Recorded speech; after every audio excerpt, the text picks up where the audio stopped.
Donald Trump, of course, never lacking in confidence, and he's got a full wind in his sails. But the bigger question is, was last night enough to get him to 1237 before the potential contested convention? Joining me now, one of the first out of D.C. to jump on the Trump train, Representative Chris Collins. Congratulations.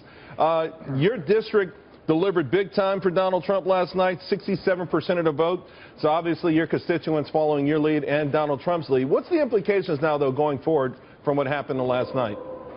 Well, you know, Charles, we've got the momentum. It started Monday night with that tremendous rally at the First Niagara Center where the chants of USA, USA, USA were just through the rafters. Then yesterday, picking up 90 delegates. I mean, the Trump campaign was hoping for 85. I thought they were a little bit conservative, knowing what my district felt. But and he got like over 65 in mine, but he hit 90 delegates. So right now the momentum is behind Donald Trump. We know he's going to do well next Tuesday, and yeah, they've got a very complicated delegate situation in Pennsylvania, but he's going to win Pennsylvania, and that also puts a lot of pressure on the delegates to make sure they respect the voters of their state. So right now it's momentum. You know, Trump has tweaked his campaign staff a little bit, call that continuous improvement. That's what business guys do. Continuously improve the organization. He's focused on the same thing you mentioned Ted Cruz is doing, making sure his supporters know who the delegates are they should be voting for, because I don't know of any other state that does it quite like that.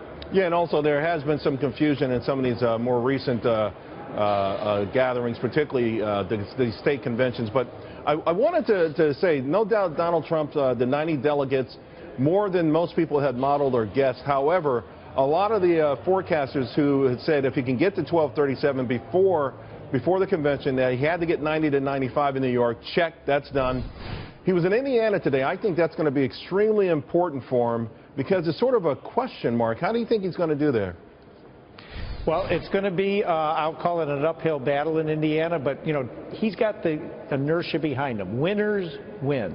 And what he's done in New York, and I think also just the establishment even reaching out to Donald Trump tells me that I think he's got a good shot at Indiana. But, you know, I've done my own back of the envelope numbers, and he doesn't have to win every state here on out to get to 1237. If he does, you know, it's going to be well over 1237. That's the key number. We're going to get there. New York started him on that path with the momentum and the excitement, and he won with the college-educated, the non-college educated. He won with the women. He won with the ultra-conservatives. He won with normal conservatives. The only place he tied John Kasich was on the moderates, but he cleaned house. So I think that momentum always, you know, people want to be with a winner. Donald Trump's a winner. Let's fast forward then and talk about a Donald Trump candidacy. He gets the nomination. When does the unity part come? You know, he's still calling Ted Cruz Lion Ted, even at this stage of the game. I know he's tapped down a lot. I know the last 2 weeks coming into New York, he didn't tweet a lot.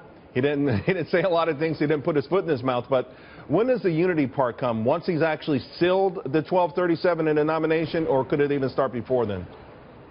Well, it's already starting. I think what you heard Reince Priebus say today, and I've had a lot of members on the House floor come up to me. A couple of them have said they're already modifying. They're all running for re-election, and they're changing their, if you will, stump speech in their town hall meetings. They're now promoting Donald Trump as the executive, the pragmatic president, one who will appoint literally the best cabinet we've ever seen in the history of the United States. I mean, he's an executive. He's going to bring that experience to the White House, and I'm already seeing other members shifting. They know he's going to be the nominee. You see Reince Priebus today talking about unity within our party. He's speaking about Donald Trump. All right. Well, Representative Collins, once again, congratulations to you and Donald Trump. Great showing last night. Thank you.